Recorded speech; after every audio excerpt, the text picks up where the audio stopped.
അന്തരിച്ച CPM നേതാവ് MM Lawrence സ്വർഗത്തിൽ പോകുവാനും യേശുവിനെ കാണാനും ആഗ്രഹിച്ചിരുന്നു. അത് നമുക്ക് തീർപ്പ് കൽപ്പിക്കാൻ കഴിയാത്ത വിഷയം. എങ്കിലും അദ്ദേഹത്തിന്റെ പെൺമക്കൾ പുതുതായി വെളിപ്പെടുത്തിയിരിക്കുന്ന ഫോൺ സംഭാഷണ വിവരങ്ങൾ പ്രകാരം അദ്ദേഹം അങ്ങനെ ആഗ്രഹിച്ചിരുന്നു എന്ന് ധരിക്കാം. ആഗ്രഹിച്ചിരുന്നു എന്ന് വന്നാൽ തന്നെ ക്രൈസ്തവ സമൂഹത്തിന് ഇത് ആലോചന വിഷയമാണോ? ഏതെങ്കിലും വിധത്തിൽ ഇപ്പോഴതിന് പ്രസക്തിയുണ്ടോ? ഇത് ആദ്യത്തെ സംഭവമല്ല. ക്രൈസ്തവരായ പല കമ്മ്യൂണിസ്റ്റ് നേതാക്കളും പാർട്ടി വിടാതെ തന്നെ അന്ത്യകാലത്ത് ദൈവോന്മുഖരായി മാറിയിട്ടുണ്ട്. എന്നാൽ അത് കമ്മ്യൂണിസ്റ്റ് പാർട്ടിയോ മറ്റുള്ള നേതാക്കളോ അംഗീകരിക്കാത്ത കാര്യം. കാരണം അത് അംഗീകരിച്ചാൽ തങ്ങൾ കെട്ടി ഉയർത്തിയ ഏതോ കോട്ട തകരുമെന്നാണ് അവരുടെ ഭീതി.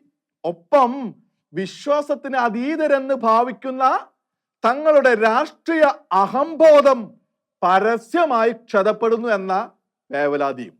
പാർട്ടി അംഗങ്ങൾക്ക് പാർട്ടിയും നേതാക്കളുമല്ലാത്ത ദൈവമാകാമെന്നത് തുറന്ന അനുവാദമായാൽ ചോദ്യം ചെയ്യാതെ പാർട്ടിയെയും നേതാക്കളെയും അനുസരിക്കുന്ന പതിവ് എത്ര കാലം നിലനിർത്താനാകും എന്നത് മറ്റൊരു പ്രധാന ചോദ്യം.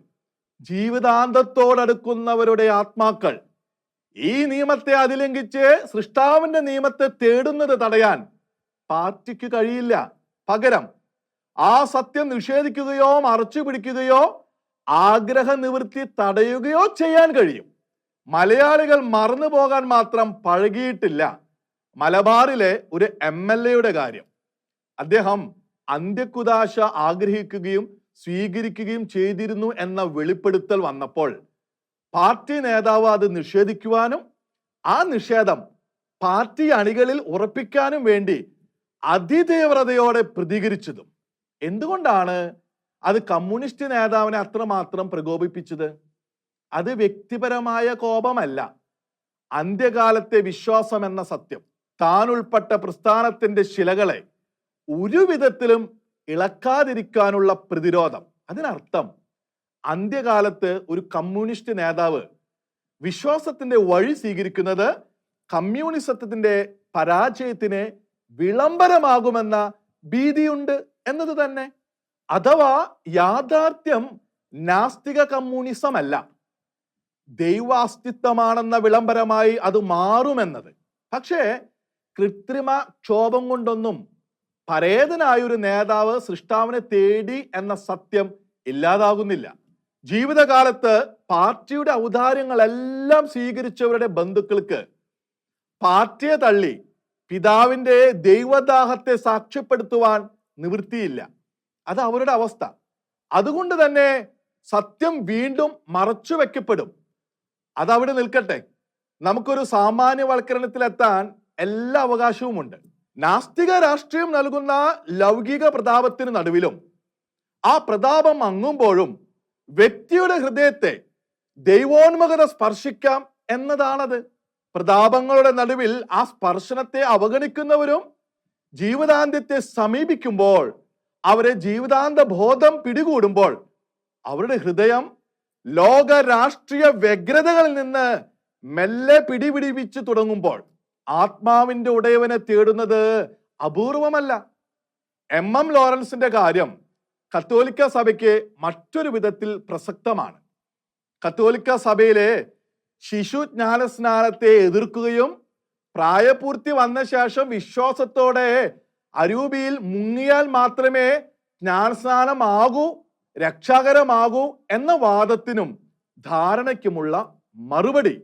MM ലോറൻസ് ധ്യാന പ്രസംഗത്തിന് പോയിട്ടല്ല യേശുവിനെ അറിഞ്ഞത്. ശൈശവത്തിൽ ലഭിച്ച ജ്ഞാനസ്നാനത്തിലൂടെ ആത്മാവിലെത്തിയ യേശു തന്നെയാണ് അദ്ദേഹത്തിന്റെ ഹൃദയത്തെ സ്പർശിച്ചത്. അദ്ദേഹം ഉപേക്ഷയാൽ നിഷ്ക്രിയമാക്കിയ പരിശുദ്ധാത്മാവിന്റെ പ്രവൃത്തിയാണ് യേശുവിനെ കാണണമെന്ന രക്ഷാകരമായ ആഗ്രഹം അദ്ദേഹത്തിൽ ജനിപ്പിച്ചത്. അതിൽ അദ്ദേഹത്തിന് എത്രമാത്രം മുന്നേറാൻ സാധിച്ചു എന്ന് നമുക്കറിയില്ല. കത്തോലിക്ക സഭയിലെ ജ്ഞാനസ്നാനം സാധുവും രക്ഷാകരവുമാണെന്ന് മൗലികവാദികളെ ബോധ്യപ്പെടുത്താനല്ല ഈ ചിന്ത. അവരുടെ കുതർക്കങ്ങൾ ആരെയും ആശയക്കുഴപ്പത്തിലാക്കാതിരിക്കുക. വിശ്വാസ പ്രായത്തിന് മുമ്പേ ശൈശവത്തിൽ ജ്ഞാനസ്നാനം സ്വീകരിച്ചവർ എല്ലാ വർഷവും നോമ്പറുതിയിൽ ജ്ഞാനസ്നാന വിശ്വാസം പുതുക്കി പ്രഖ്യാപിക്കാറുണ്ട് എന്നത് വിമർശകർക്ക് അറിയില്ലായിരിക്കാം.